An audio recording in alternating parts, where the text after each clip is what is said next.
Let me tell you something most people never realize until it's too late. Comfort is a liar. It tells you you're safe, that you're doing okay, that there's no need to push harder, go further, or ask for more. It wraps around you like a warm blanket while silently stealing your potential. Comfort feels good, and that's the problem. It whispers, just take it easy. It says, don't rock the boat. It convinces you you've earned this rest. But that voice is not your friend. That voice is fear in disguise. That voice is mediocrity wearing a mask. That voice is the enemy of growth. We're biologically wired to seek comfort. Our brain wants to protect us. It doesn't care about greatness. It only cares that we survive. And that's why most people stop at just enough. They stop when things get comfortable. But here's the truth. What feels safe today is often the very thing that's keeping you small. The job you hate but stay in because it's secure. The relationship that drains you, but you're used to it. The daily routine that numbs you, but doesn't require much thought. That's not safety. That's sedation. Comfort doesn't just pause your progress. It reverses it. Slowly, subtly. You don't even notice it happening until one day you wake up and ask yourself, how did I get here? When did I stop dreaming? When did I stop becoming more? I've seen it again and again. Lives built on safety, not purpose. Lives spent avoiding fear instead of chasing fire. But you are not here to play small. You are not here to blend in, to shrink, or to settle. You're here to push, to stretch, to rise. You weren't born to sit in a lukewarm life. That vision you had as a kid, that hunger you feel late at night when no one's around, that version of you that shows up in your dreams, that's who you really are. And they're suffocating inside the comfort you've built. So what do? You question everything that feels easy. You break routines that don't serve you. You stop mistaking peace for progress. And you realize, true safety is not in staying still. It's in moving forward. Because if you're not growing, you're shrinking. And that's where we go next. If comfort is the enemy, then where does real growth live? I'll tell you. It lives in that exact place you're afraid to go. Let's talk about that. Let's talk about what it means to grow and why it only happens where it hurts. You want to grow? Then you've got to be willing to bleed a little. Not physically, emotionally, mentally, spiritually. Because real growth, it's never easy. It doesn't come wrapped in comfort. It comes wrapped in resistance. The greatest version of yourself isn't sitting in a recliner. It's forged in fire. Look through history. Nelson Mandela spent 27 years behind bars before he walked free and changed the world. Michael Jordan was cut from his high school basketball team. Thomas Edison failed over 1,000 times before inventing the light bulb. Pain didn't stop them, it shaped them. We all want transformation, but nobody wants the tension that comes with it. Growth lives in the gym when your muscles are screaming. Growth lives in the hard conversations that make your voice shake. Growth lives in the no's, the rejections, the failures that humble you and make you stronger. And yet, most people avoid pain like it's poison. Let me flip that on you. Pain is a signal that you're on the edge of something powerful. It means you're stretching, expanding, cracking open the shell that's been holding you in. And here's what separates the successful from the stuck. Successful people lean in when it hurts. Everyone else backs off. And the second you back off, your brain starts to lie to you. Maybe this isn't for me. I'll try again next year. I guess I'm just not cut out for this. No, that's not truth. That's weakness looking for an exit. You want the truth? Growth isn't some magical process. It's war. It's pressure. It's sweat. It's sacrifice. And when you're in the middle of it, your brain will scream, "Quit!" But that's when the shift happens. That's where strength is built. It's like a rubber band. It only stretches when you apply tension. You want to be more? You've got to stretch beyond what feels possible. That's why discomfort is your compass. It points you straight to the areas of your life that need leveling up. The conversation you've been avoiding? The skill you've been scared to learn? The leap you've been waiting to take? That fear you feel? That tension? That ache in your gut? That's not a stop sign. That's a starting line. And when you get this, when you truly understand that pain isn't punishment, it's progress, everything changes. You stop avoiding the hard things. You start chasing them.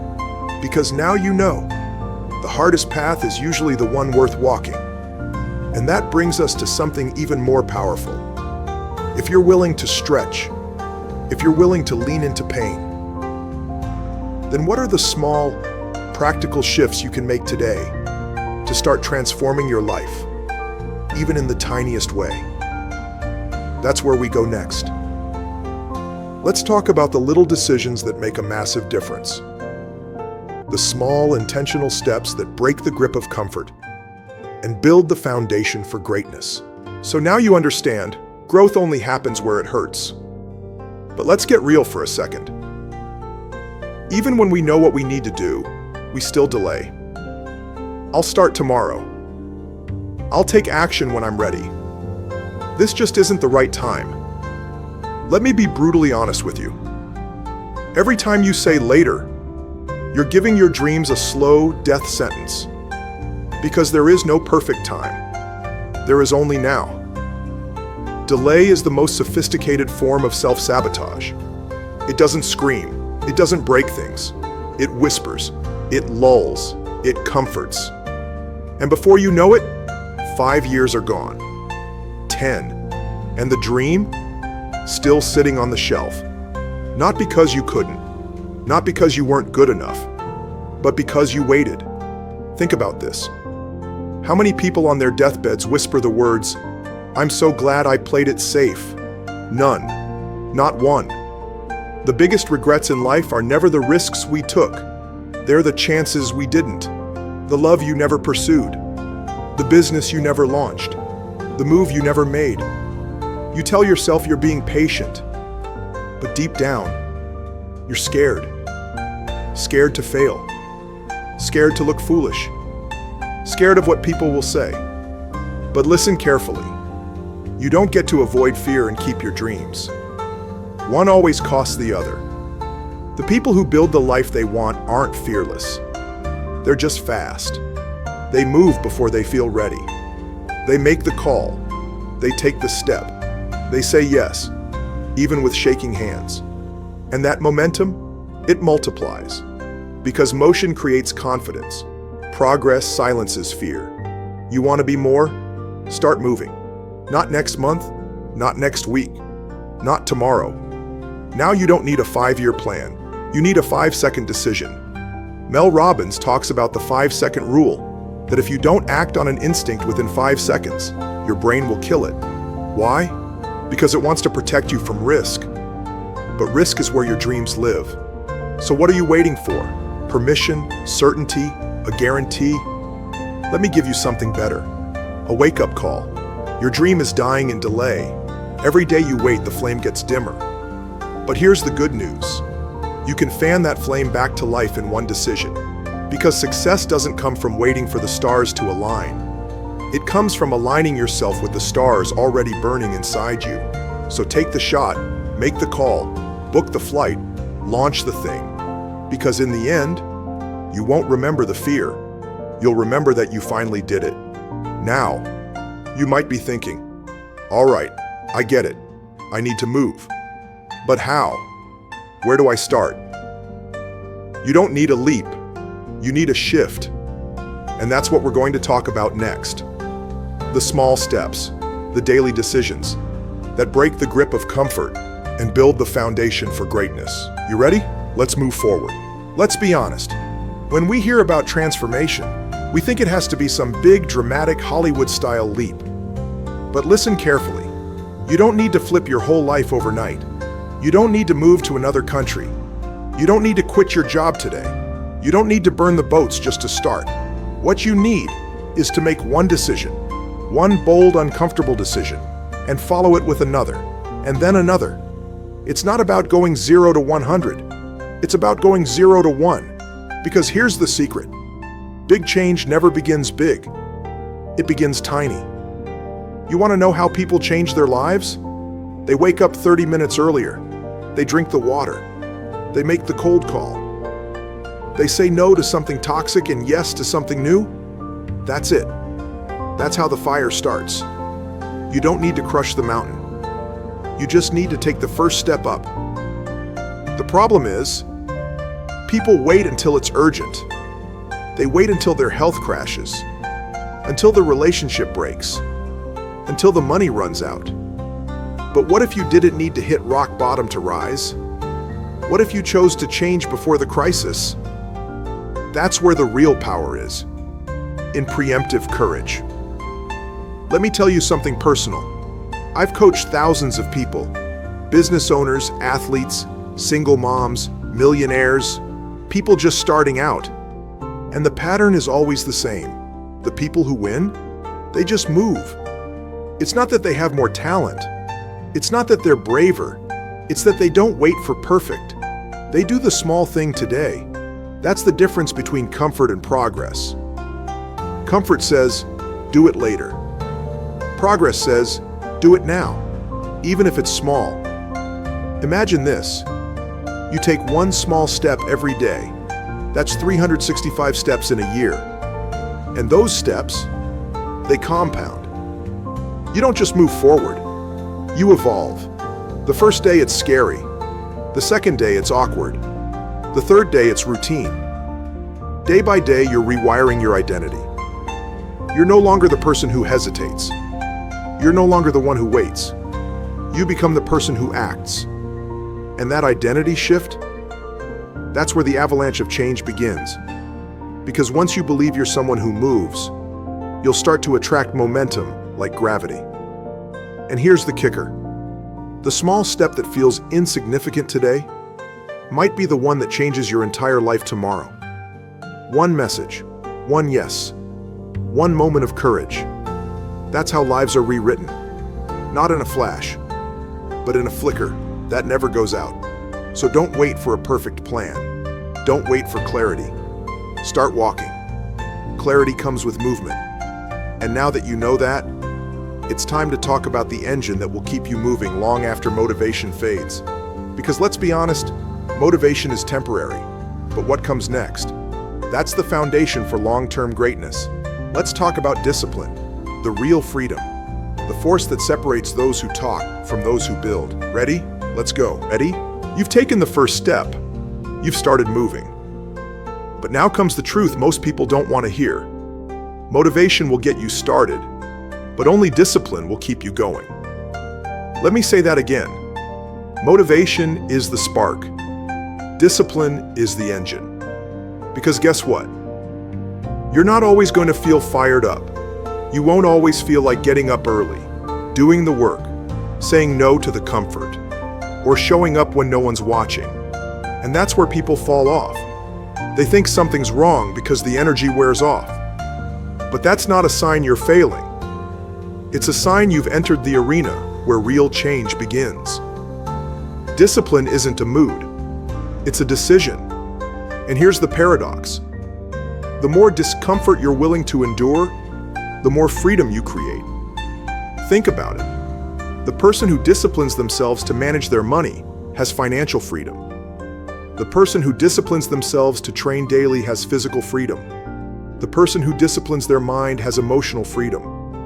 Most people live in a cage, and they built it with their own habits. They think freedom means doing what you want, whenever you want. But that's not freedom. That's impulse. That's chaos. Real freedom is earned. It's the reward of structure, consistency, and control. You don't become great by accident. You become great by decision. You don't write the book, build the body, launch the business by waiting for inspiration. You do it by showing up when it's hard. Muhammad Ali said, "I hated every minute of training, but I said, don't quit. Suffer now and live the rest of your life as a champion." That's the mentality. Discipline is doing what you said you would do, long after the mood you set it in has left. And here's the beautiful part. Discipline is a muscle. You don't have to be born with it. You build it. Every time you wake up early, every time you choose focus over distraction, every time you stick to the promise you made to yourself, you're stacking bricks. Brick by brick, you build self-trust. And self-trust is the foundation of self-worth. Because when you trust yourself to follow through, your confidence explodes. You stop waiting for external validation. You stop needing people to believe in you. You know who you are because you proved it to yourself. And that kind of certainty, that's unshakable. That's freedom. So lean into the discomfort. Embrace the days you don't feel like it. Those are the days that build you. Because discipline doesn't take away your freedom. It creates it. Now we've laid the foundation. You've stepped out of comfort. You've found the power in pain. You've built momentum. You've committed to discipline. But there's one more thing. The final key. The most dangerous lie comfort will ever sell you is this: that you have time. But what if you don't? Let's talk about that. Let's talk about the urgency of now, the fire of the moment, the truth that will either wake you up or bury your dreams. Let's finish strong. Let me ask you a question, one that most people avoid. How much time do you really have? The truth? You don't know. I don't know. No one does. But we live like we've got forever. We say, I'll start next year. I'll call them tomorrow. I'll chase the dream later, after things settle down. But let me tell you something. Later is the most dangerous word in your life, because later becomes never. How many people have taken their goals, their dreams, their purpose, and buried it beneath the lie of someday? And the scary part? They believed they were being smart, safe, responsible. But what they were really doing was wasting the one thing they could never get back: time. Steve Jobs said, "Your time is limited, so don't waste it living someone else's life." That's not a quote. That's a warning. Because time is not a guarantee. It's a gift. And right now, you're holding it. Right now, you are younger than you'll ever be again. Stronger, more capable. But the clock is ticking, and you can't negotiate with it. One day, there will be a last sunrise, a last workout, a last kiss, a last chance. And when that moment comes, you won't care about the comfort you clung to. You'll care about the life you lived, or didn't. So if you've been waiting for the right time, for the fear to disappear, for the conditions to be perfect, let this be the moment you stop. Not because it's easy, not because it's safe, but because this is your life, and it's happening now. Every second you spend wishing, worrying, hesitating, that's time you never get back. So ask yourself, what are you willing to lose just to stay comfortable? How much longer are you going to sit on your gift? When will it finally be the right time to bet on yourself? I'll tell you, it's now. It's always been now. No more delay, no more excuses. This is your wake-up call. Escape the comfort zone, break the pattern, step into the fire. Because what's waiting on the other side of discomfort is everything you've been hoping for. Your next level, your best life, your real story. And no, it won't be easy. But you weren't born for easy. You were born for impact. You don't get another rehearsal. This is it. One life, one shot, one moment. So stop waiting, start living, and make damn sure that when your time does run out, you go out empty. Every dream chased, every gift used, every day lived, no regrets, just legacy.